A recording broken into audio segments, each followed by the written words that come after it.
প্রাতিষ্ঠানিক শিক্ষা নিয়ে ব্যবসা করতে আসি নাই, ভুল হতেই পারে, বললেন টনি।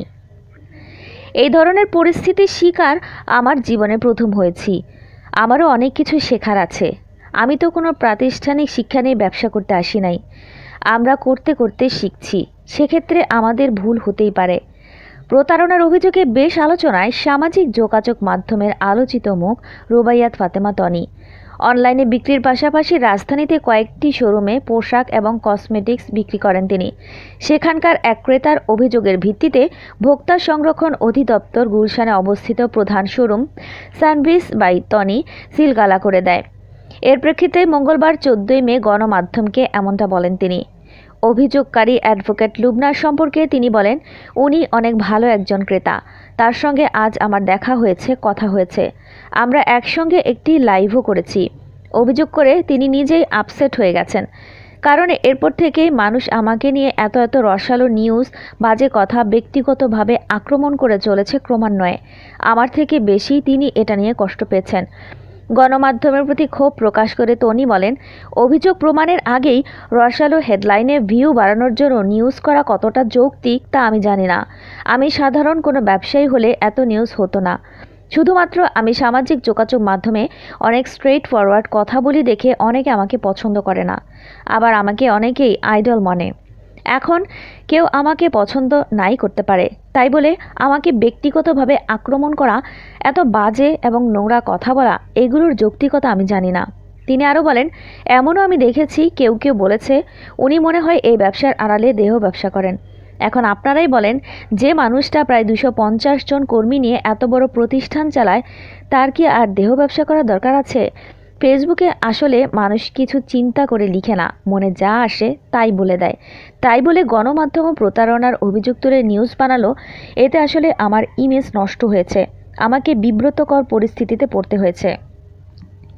টনি জানান, অভিযোগকারী লুবনা আমাদের ব্যবসার ফেসবুক পেজে প্রথমে অভিযোগের কথা জানালেও আমার অফিসের স্টাফ রিপ্লাই দেননি। বিষয়টি গুরুত্ব না দেয়, তার অভিযোগের রিপ্লাই না আসায় লুবনা আপা ভোক্তা অধিকারে অভিযোগ করেন। এ ঘটনায় আমি বলবো, আপনারা জানেন না একটা ব্যবসায়িক পেজে ক্রেতাদের রিপ্লাই দিতে কতজন লোক কাজ করে। আমার এ ব্যবসায় 50 জন নিযুক্ত আছেন, যাদের একজন ডিউটিতে থাকা অবস্থায় আবার অভিযোগ গুরুত্ব দেননি, আর আমিও মালিক হিসেবে বিষয়টি জানি না। তিনি আরও বলেন, এখন কোম্পানি যেহেতু আমার, তাহলে আমার স্টাফ ভুল করলে সেটার দায়ভারও আমার উপর বর্তায়। অভিযোগকারী একজন শিক্ষিত মহিলা, একজন অ্যাডভোকেট। তিনি ভোক্তা অধিকারে আমার নামে অভিযোগ করেন। এরপরে ভোক্তা অধিকার থেকে শুনানির তারিখ জানিয়ে আমাকে চিঠি দেওয়া হয়। চিঠিটি আমার গুলশান ব্রাঞ্চের সেলসম্যানের হাতে দেওয়া হয়, কিন্তু সে বিষয়টি গুরুত্ব বুঝতে না পেরে সাধারণ চিঠি ভেবে রেখে দেয়। আমাকেও এই বিষয়টি জানানো হয়নি। ভোক্তা অধিকারে যোগাযোগ না করার কারণ ব্যাখ্যা দিয়ে তিনি আরও বলেন, আমি এ বিষয়ে যেহেতু অবগতই ছিলাম না, তাহলে আমি শুনানিতে যেতাম কিভাবে? আমি যদি জানতাম তবে অবশ্যই আমি যেতাম, না হয় আমার কোনো স্টাফকে সেখানে পাঠাতাম। আমরা তো কেউ আইনের বাইরে না। ভোক্তা অধিকার থেকে চিঠি এসেছে মানে আমাকে সেই শুনানিতে যেতেই হবে। আমি তো কোনো অনৈতিক কাজ করছি না। এটা খুব সাধারণ ঘটনা, এমনটা হতেই পারে, এটি সমাধান করতে হবে। টনি বলেন, ভোক্তা অধিকার যখন শোরুমে এসেছে তখন সেলসম্যান ঘাবড়িয়ে যায়। আমি ওই দিন ছিলাম রাজশাহীতে। তারা কোনো ডকুমেন্ট পায়নি, সে কারণে তারা শোরুম সিলগালা করে বলে গেছে যে আপনারা পরবর্তীতে যোগাযোগ করে এই বিষয়টি সমাধান করেন। তিনি আরও বলেন, এই ধরনের পরিস্থিতির শিকার আগে কখনো হয়নি, সে কারণে এটা আমার জন্যেও একটি বড় শিক্ষা। এখান থেকে আমারও অনেক কিছু শেখার আছে। আমি তো কোনো প্রাতিষ্ঠানিক শিক্ষা নিয়ে ব্যবসা করতে আসি নাই। আমরা করতে করতে শিখছি, সেক্ষেত্রে আমাদের ভুল হতেই পারে।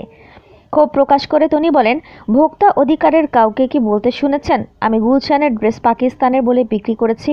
অ্যাডভোকেট লুবনাও তার অভিযোগে এমন কিছুই বলেন নাই। লিখিত অভিযোগে তিনি বলেছেন যে সেলাই দেখে আমার সন্দেহ হয়েছে যে এটি অরিজিনাল পাকিস্তানি না। এখন সব ক্রেতাকে তো খুশি করা যায় না, ওনার মনে হতেই পারে, কিন্তু তাই বলে গুলিস্তানের জামা কথাটা কোথা থেকে আসলো আমি জানি না। ভিউ বাড়ানোর জন্য রসালো নিউজ করতে যে এমনটা করা কতটা যৌক্তিক তাও আমার বোধগম্য নয়। এরকম আরও অনেক ভিডিও পেতে নিউজ এক্সপোজার টিভির সাথেই থাকুন। চ্যানেলটি সাবস্ক্রাইব করুন এবং সাথে বেল আইকনটি বাজিয়ে দিন।